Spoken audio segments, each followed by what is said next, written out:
This is Stan in Gainesville, Florida. It's Saturday morning, and you are listening to Light Talk. Good morning. This is Anne from San Clemente, California, and today on Light Talk, we will be talking about shades for focus, ensuring equity in the arts, and lighting comedy clubs, all on Light Talk. And this is David, coming to you from the beautiful Belmont Shore neighborhood of Long Beach, California. And if you don't already know, you are listening to Light Talk, and we are the Lumen Brothers and Sistah. Anne's back! Anne is back. Anne has zoomed in from on yonder. You know, I can't live without my Zoom. I gotta zoom in. She's zoomed in. Oh, it's so good to have you back, Anne. It's been a long time. Been too long. I mean, really, it's been ridiculous. What, about 6 months at least? Before the pandemic. I don't know, does time mean anything anymore? Well, we were talking last week about how the historians are going to completely wipe out 2020 from all history. Oh my So it's going to go from 2019 to 2021. I don't We're just know. like going to forget all of this. That's the only way we can survive Oh, it. God willing. Knowing that in 2021, when it happens, which hopefully be in like 4 months, we'll wake up and say, what year is it? It's 2020. Oh, yeah. And that means we're all 1 year younger, too. No, we'll So I start think we living should do this. 2022, right? No, no, then we lose a year. No, you don't want to do that. Well, if do you eliminate 2020, then this New Year's we'll start living. No, I don't know. I'm confused. I like the 1 year later part. That's good. The Yes, 1 year younger. yes, I do too. 1 year younger is the best part. Yeah. But anyway, Anne, you're back. It's great to have you back. Steve had to go out of town. And then he says, okay, we got to find someone. I said, we'll do Anne again. Yay! And she's available, thank God. Thanks for the invite. I'm happy to be here. Should we break the news to Anne? Which one? The good news. About the source forward No, color? not that. We're not there yet. Oh. No, we should tell Anne that she now has a sister. That's true. A Lumen sister. We've expanded Another the family. One, our sister Ellen. I saw that. How exciting. Big family. We got a huge family. I mean, we were putting together the VIP list for the Luminsanity Festival. We're doing a Luminsanity Festival. And Wait, is this like the Fire Festival? I'm not sure I buy it. oh, don't mention. Someone actually posted that on our Light Talk Facebook group, and I got very insulted. I said, no. We even have a vegan menu. Okay, so, I want to eat those strange eggs that the people in the Faroe Islands go rappelling down the cliffs to get. well, we're going to have to rappel down the cliffs to get them, I'm afraid. But then those birds vomit on you. It's really quite a challenge. That's right. Anyway, welcome, Anne. And you are coming with us to it's the Fire Festival. Not really, because we tried to get them for promoters, but unfortunately they are incarcerated.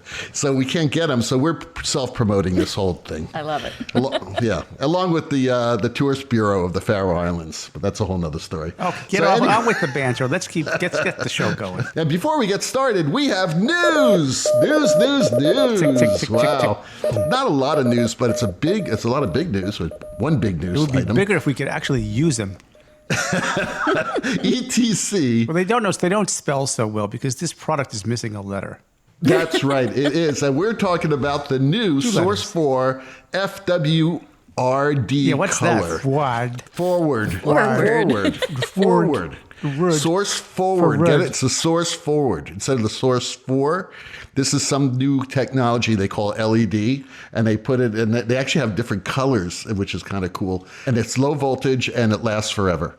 Isn't that amazing? So it's the new color version of their Source Forward retrofits for their Source 4s. Well, a lot of people don't know what a Source 4 Forward is. The original, right? The original ones. Maybe somebody should go over that. Well, how many years ago? 5 years ago, ETC came up with this great idea where they would actually replace the back end of your Source 4 with the LED system, right? Right. With the lamp. Right. And it didn't cost as much as if you were going to get like a full LED colored Lico. So, but it was white back then, right? It was just shades of white. It had some trouble in the rollout, the original LED source that they had, and then they pulled them back and they fixed them up, and I think they're working with Nichia, which is a Japanese LED producer, a high-end, high-quality one, and then they got that going well. I think they probably sold a bunch, and of course the logical next step was this. Yes, which is a full color version. Yeah, and it looks like a little LED bulb with like vertical strips of, different colored LEDs, and I can't wait to see it in the flesh. Very interesting. Well, we'll have to get some more information about it. But Stan is correct. It's too bad we can't use them in theaters right now. I've got like a lot of, I don't know what the cost is. Our friends down in Orlando, I'm sure would love to come up and show it to us. But the notion that we could convert every Source 4 housing to an LED fixture is exciting. I will say one thing, thinking it through, we would have to deal with the power distribution. In our system, our dimmer racks are so old that we can't change the electronics module to do switched power. And you want to make sure you have switched power, so you don't want to have power to that source, to that light 24 hours a day. You want to turn them off at night. So we would have to look at how are we going to distribute the power in an effective way in theaters that have, one of my theaters has 300 dimmers. The other one has about, I think we have three racks. That's a lot of modules, and so we have to kind of.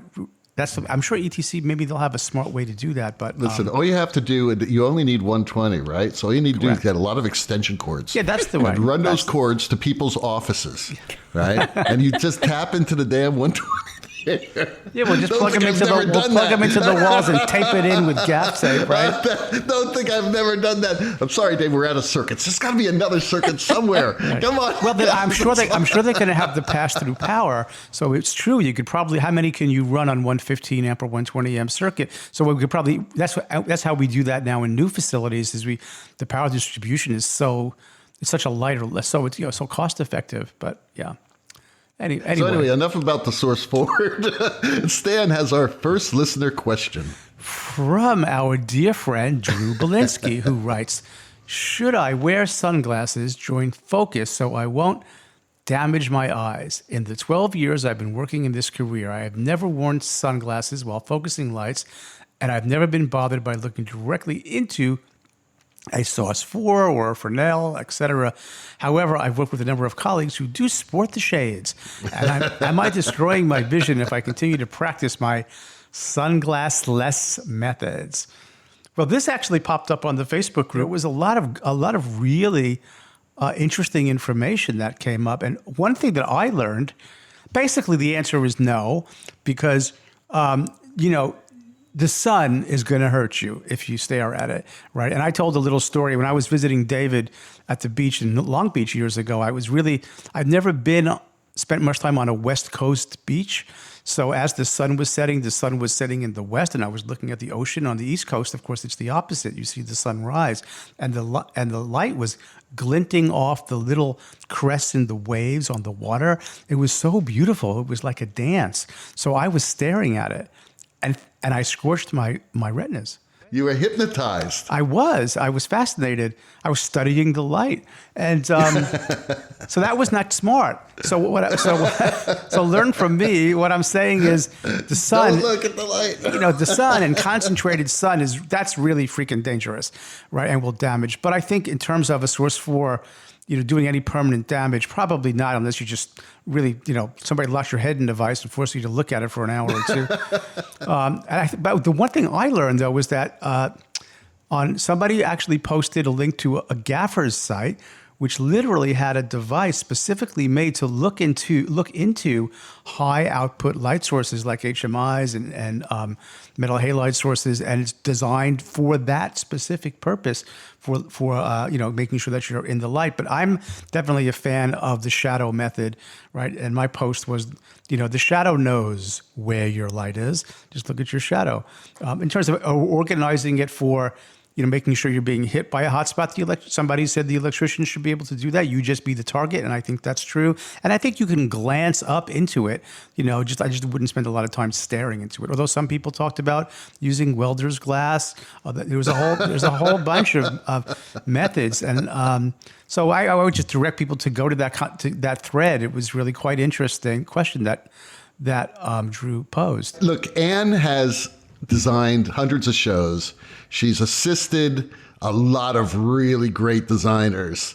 I'm going to just punt to Anne here and ask you, what do you do? And have you ever seen a designer use welding glasses on stage? Theron Musser says that she ruined her eyesight by staring at the lights throughout her career. Okay. So I'm a huge believer in do not face the light, face away from the light, look at your shadow. I think that's a more accurate depiction of where the light is, my personal opinion, because you get, all the spots in your eyes and eventually you can't quite see as well as you should. But if you're turned away from the light, then you can still see your paperwork if you need to. You can still see the hot spot.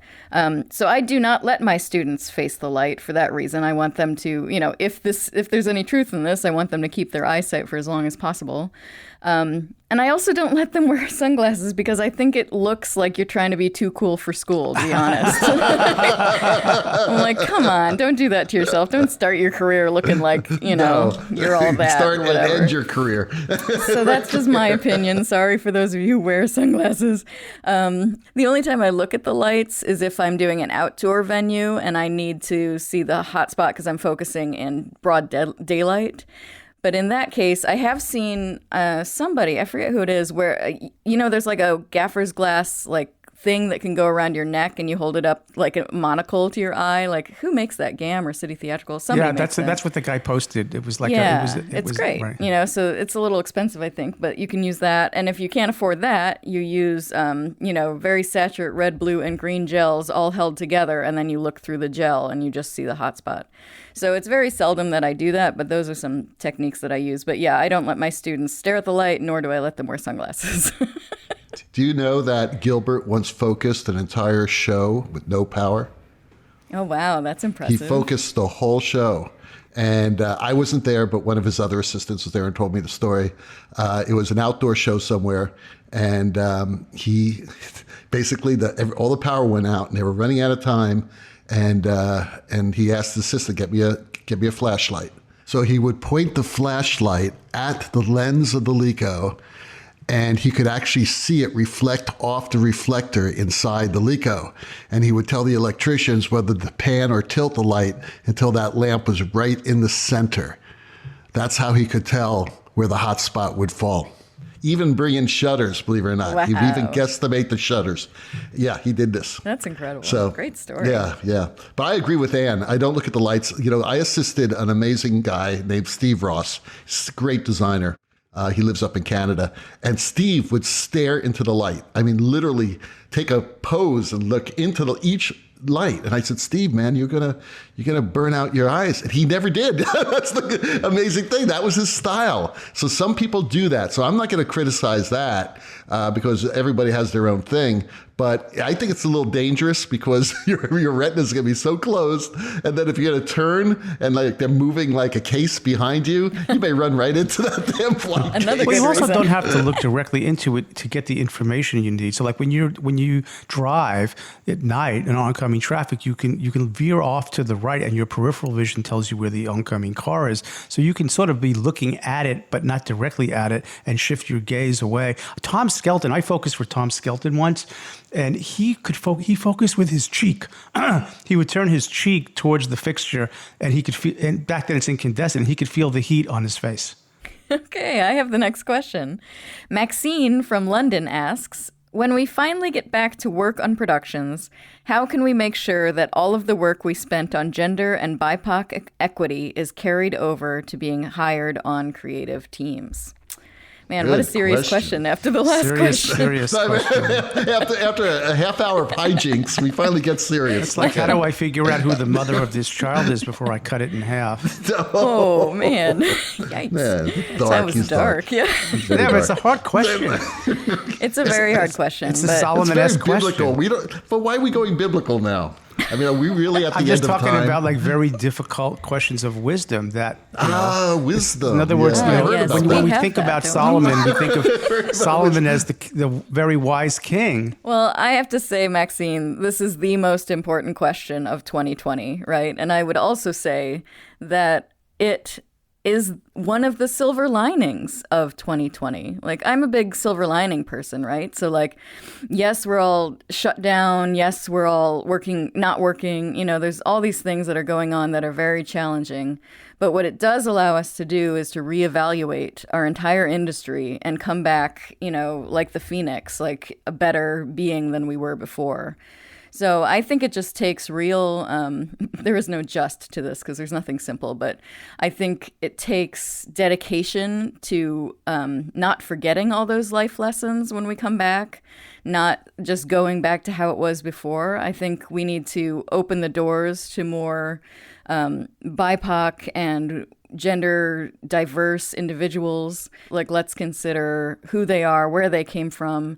There's different places where designers might have been always working, and now it's time to find those amazing designers and bring them into places they weren't working before, and I think it's all over. It's management, it's hiring practices, it's just the work we choose to do on Broadway or anywhere else. I think it's just not an easy question, but one of the most important things that we should work on when we come back. And I think that can be a good thing and give everybody purpose who's, sitting at home and not working and wishing they were back. Like, thinking about important ways to handle this sort of topic, I think really matters. And let's, we've been through so much in 2020, like, let's make it count. Like, when we come back, let's do something that makes it worth it, and maybe that's one of those things. Please. David, what do you think? There was so many sacrifices. Now, this is really serious, and now I'm very sad because I'm just thinking about all the sacrifices that everybody has made. Some very severe, and also financial and home life and all that. I just think that we have to keep pushing so that people don't forget. And we have to remind people. And I think in our industry, we're going to be okay. I just think that there are enough big hearts in this industry to know that we still have a mission. We still need to get this done. We talk about it, but we have to do it. And actions, they're more powerful than any words.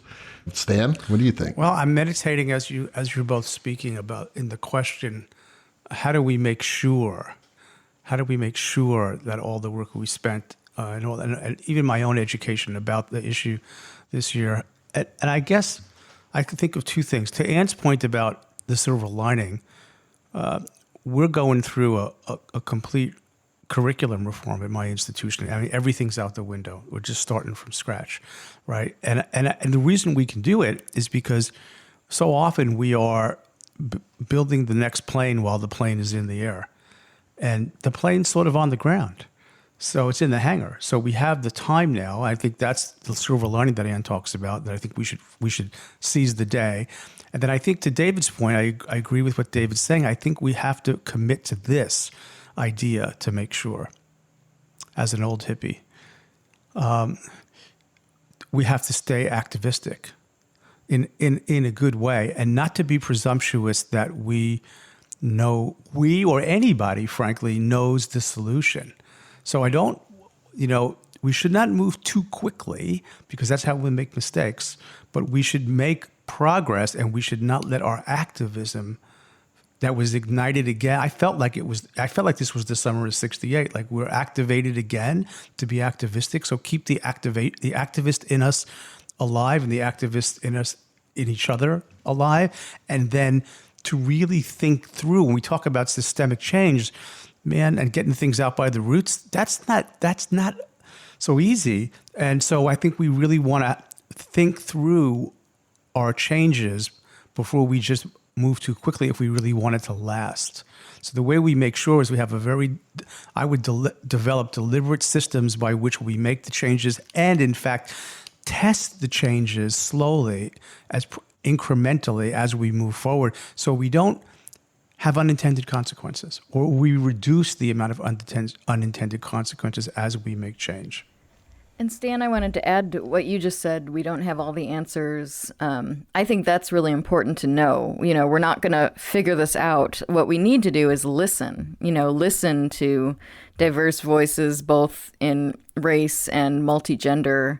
Because I feel like it's not something that the white people of the world can solve. It's not going to happen that way. You have to listen to diverse voices in order to figure out how we can all solve it together.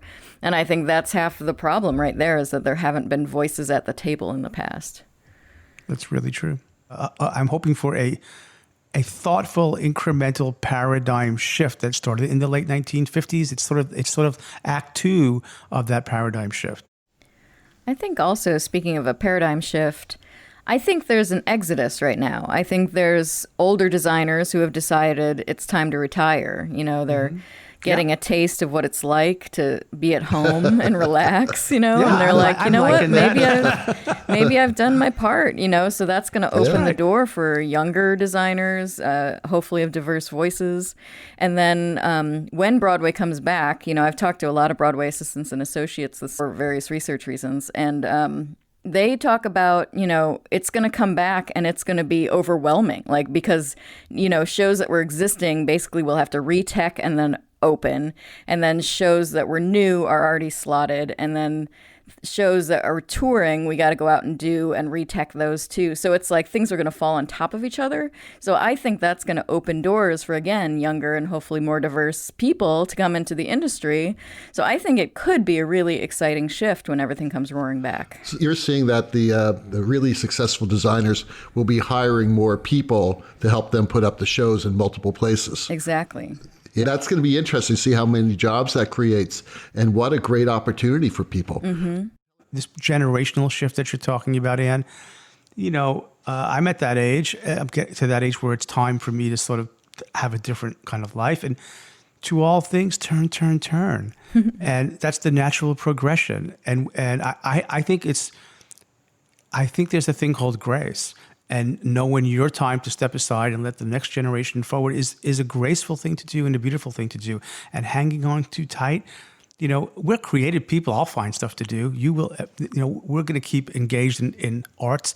And so I think that generational shift is a natural progression that we should encourage. I'm going to be a cannabis grower in Northern California. I'm going to go back to pottery. I want to learn how to draw. I've got a list of things as an artist that I have not been able to do.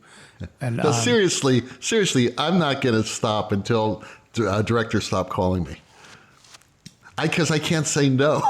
Right? I've tried to say no before. Well, that's because you have an addiction. Because I love them. I love these people. Well, that's and fair. I can't turn them down. And I could never leave that. I don't think I can. That would be hard. I'm very excited about something new that I've learned of this summer, that USA, for the Broadway contract, that's Broadway CBA, they added something called a design member candidate.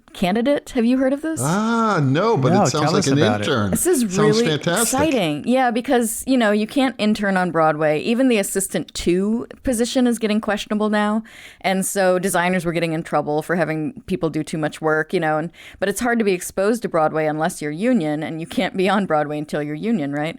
So the Broadway contract now has this clause called the design member candidate, and it's for somebody who is not union, and they are paid by the producers, so it's a paid role. Wow. And you can work on, I think it's just one show, maybe 2, I can't remember, but you can work on a show, like actually work on it and get Broadway credit before your union. So I think that's a huge boon for perhaps diverse choices. That's great. Or diverse that's people. That's a door opening systemic change. Love it. That's great. Wow. So exciting. Thank God my union's doing something productive, damn it. Oh my gosh, they are taking over. They are changing so much right now. Like, it's really exciting where it's going to be.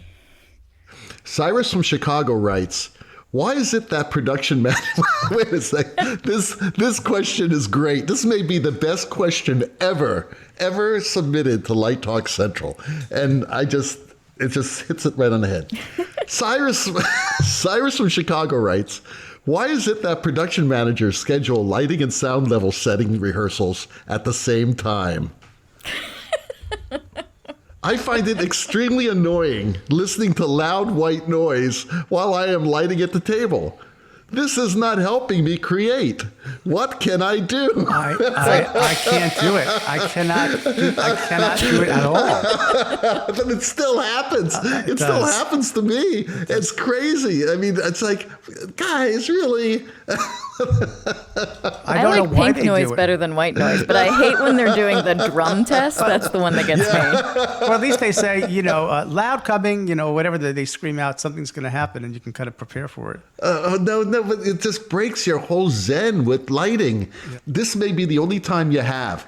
Now, we all know that it is unrealistic to expect that you have private time in the theater. Mm-hmm. Okay. Sure. It happens sometimes, but rarely. It's just too expensive.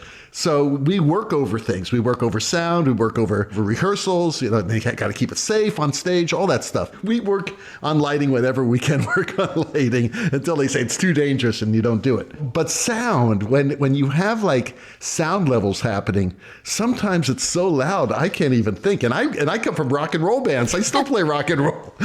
So it's really loud. I can handle the sound check better than I can handle the scene shop or like hammering and nail guns and buzzsaws and routers. That's hard for me. The sound is sort of like that's part of it. I guess I could sort of be more tolerant of that.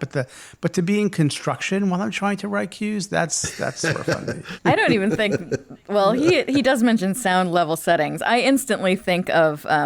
When they're simming the theater, where they just play pink noise for 4 hours or whatever. Flat, it's like getting it flat the whole time.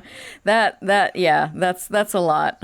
It's funny because the night before, when you're realizing how many hours you have to ask for, you're in rehearsal, and of course the production manager has to know that before she releases the crews. And so that they can tell when to be in, and the production manager goes, "So David, how much time you need?" I said, "I need 2 hours." He said, "Oh, great." He walks away. And he comes back, and goes, "Understand that the sound is going to be stealing the theater." I was like, okay, now I need 4 hours. Right? I need 2 hours opposite that. There are some things you can coexist with, and then some things you'd rather not coexist with. And we love our sound friends, but it's a lot. Our sound friends. Listen, I'm from the sound world, really. Even though you're listening to this crappy podcast right now. Hey. Originally, no, it's not about the talent. It's about the sound quality. But we're working on it. We're at 4.5 years. Maybe one day we'll find it. I think you do a great job. I work with acousticians a lot, and we do studies of new theaters. And we just did one this month, and they go in there and they bring in all this equipment and all these speakers and these big microphones that catch. They do all the statistical analysis, and they ask everybody to leave when they do that. And they'll be in there for 4 or 5 hours. To get all the reflections. They have software. It's quite a process. Yeah, I've seen that. It is pretty amazing. But, we're talking theater. We're talking when everybody's trying to get something done because everybody has a lot to do. Right. It's the perfect communal type of do you ever think, David, putting experience. on those headphones they use for, when you go to the shooting, when you take your gun and you go to do target practice, you put those headphones on? Would that work? I only need it when I fire off my bazooka, the rocket launcher. But anyway, bazooka is a great funny word to say. Bazooka is a great word. There are some words that are just funny. Title of the episode, right? Seinfeld. Funny words. Bazooka, another funny word. Bazooka. Bazooka's a funny word to say. And, canoe is also a funny word. That's the title of the other. Canoe. That's the other one you thought was funny. Right. Now I remember. Yiddish words. Yeah. You are listening to Light Talk, and today, Light Talk is sponsored by the Theatre Mediation Group. Studies have shown that political tribalism has affected our entire society. Instead of listening to and respecting divergent views, people are resorting to what has torn down civilizations for centuries, hating each other. Because of this, many designers are concerned that when we finally get back to work, our colleagues will have traveled so far to the dark side, creative teams will find it virtually impossible to recreate the synergy of collaboration. Will this happen? Well, we're betting on it. So what can you do? Make sure that your team will be able to collaborate freely by hiring the Theatre Mediation Group. The Theatre Mediation Group is made up of psychological specialists who are experts in conflict resolution, all without the need for dangerous weapons. Although none of our specialists have a degree in psychology, the Theatre Mediation Group has years of extensive experience in resolving conflicts between authoritarian directors, Nazi scenic designers, drunk producers, insane lighting designers, and costume designers armed with sharp scissors. You know who we're talking about. So, how does the Theatre Mediation Group handle collaboration in the post-pandemic, not-so-feel-good theatrical world? Our specialists will make sure that a fair and equitable discussion takes place when the team members initially present their points of view about the play. When one of the team members gets out of line, a powerful electronic shock will be immediately administered to that person's shock collar, batteries not included. Other positive behavior techniques are used throughout the entire production experience. These include production table bad habit sprays, an extra large and well-lit moron meter for stupid suggestions, and our patented actor removal beam, which automatically vaporizes annoying people approaching the hallowed sanctuary of the production table. In addition, our mediators are trained to navigate those very long and sometimes brutal post-rehearsal production meetings. You know, the ones that seem to last forever. Tempers can be easily ignited when members of the team are targeted to be victims of the production. That will not happen with our mediator present. Instead, the offending artist will be publicly spanked with whatever is left over from the dinner break. So don't take any chances. Let the Theatre Mediation Group ensure that your production will be a pleasant and non-lethal experience. The Theatre Mediation Group. We train dogs too. Wow, I need that. You know, since we're living in a Greek tragedy, it reminds me of a story. Pam and I were walking across the campus at Georgetown when we were in Washington years ago, and we bumped into a guy, started a conversation. He was studying conflict resolution and international studies. And he said, "What do you guys do?" And I said, "I was a theater professor." And I asked him if he'd read any Shakespeare or any of the classics were part of his curriculum. And he said, "No." And I thought, how poor is that? To not study the classics and understand human nature from that perspective and be in conflict resolution. So for what it's worth. And now, back to Light Talk. Well, those crazy ducks tells us that it's time for another installment of Let's Talk About. And today's Let's Talk About segment is to answer this question. Are the performing arts near the point of no return? Well, I read an article that was quite depressing about our industry that I posted to the Facebook page. I think it was the Washington Post, which David made me buy because I was not a Washington Post reader and he gave me so much guilt. But it talked about, it wasn't quite saying that. To be more specific, it was saying that because I think it was advocacy in a sense, it was if the Save Our Stages Act, which is part of the next stimulus, does not happen in the next 3 months, it will be incredibly devastating. And it referenced the Metropolitan Opera's canceling its season for 2021. And so I think it's trying to send up another red alert, which is that a lot of institutions are going to go under. Maybe not the commercial theater can return, but it's all these places that sort of live hand to mouth. And even the Met, as big as it is, kind of lives hand to mouth and relies on donors and grants and state money. And so, I think that's where it's coming from, that if we don't underpin these institutions, we may not see them come back for quite some time. I would say that it depends on who wins the White House. I agree. And who wins the Senate. It is a political thing. The reality is state coffers, which support a lot of non-commercial arts, they're in trouble. I mean, you can't sort of dismiss the economic impact of the pandemic. It is significant. And when we do come back, and depending on what administration is in there, I could see either a great deal of help or a lot of the same. And our industry, I don't think, will survive a lot of the same. Yeah, I mean, Ann's talking. We talk about Broadway, which is a commercial venture. Let's just be honest about it. It's not done for the love of it. We might love to go and see it, but it's a business, and a business can resurrect itself. It can raise some capital. It can get some things going. You've got a lot of real estate there. But the non-commercial theater, I think, is with a non-commercial type of work. rock and roll will probably come back, but then you think about those regionals. That's going to be tough. And now for a contrary opinion. Let us have it. She's back. Where'd she go? She's like, while those two guys just pontificate away for 3 hours, I'm going to take a break. She's going to smack us come back. She's going to smack us upside the head now. Okay, because we were putting her to sleep. No. Along with the rest of our listeners. All right, go Ann. Of course, all opinions are welcome here, but I am a more positive person. And like us.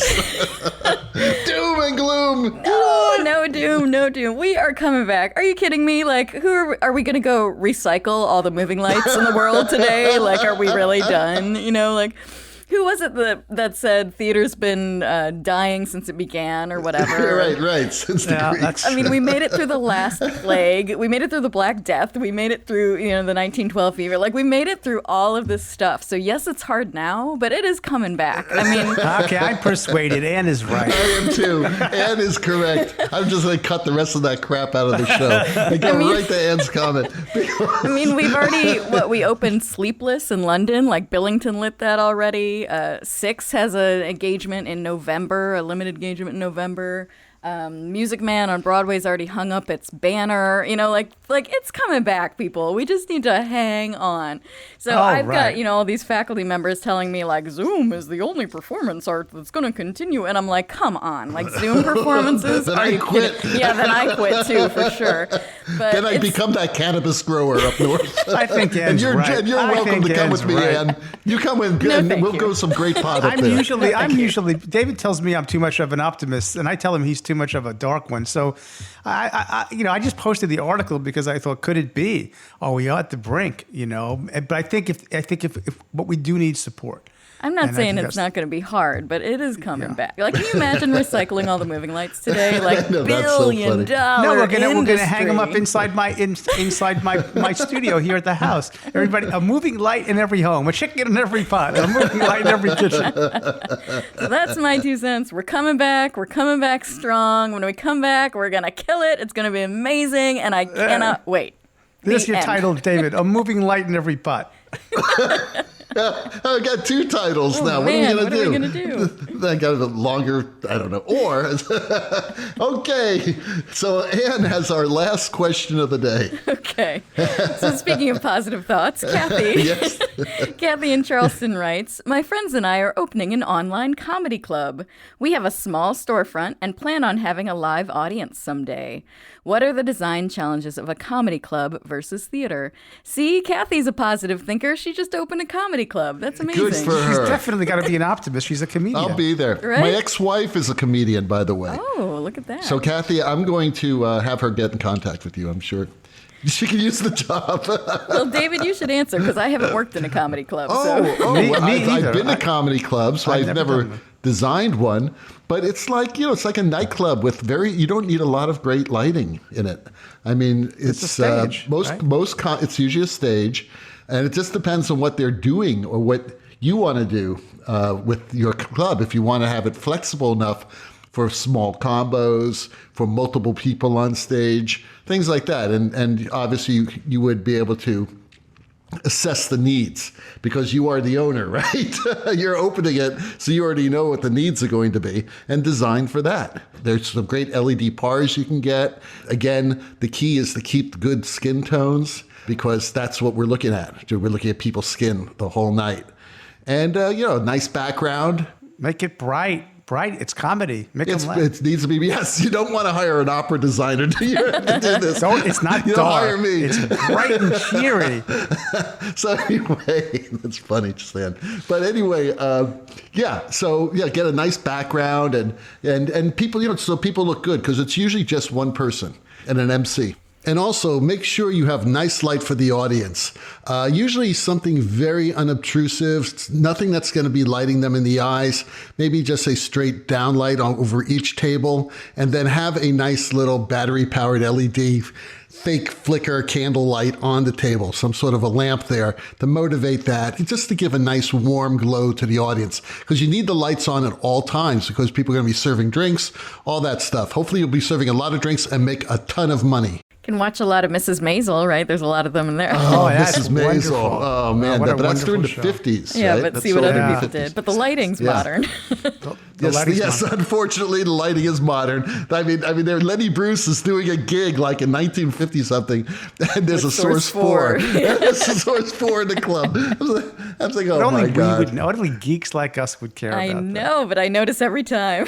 I do too. Make it bright and beautiful. Well, the rocking sounds of the Luminoids tells us that once again you've spent another morning listening to Light Talk. You can hear our show on Spotify, iTunes, Google, YouTube, livedesignonline.com, and just about every podcast site out there. Check out our website on lighttalk.org for future guests, and be sure to follow us on Facebook and subscribe to our podcast. That way you will not miss a second of Light Talk Insanity.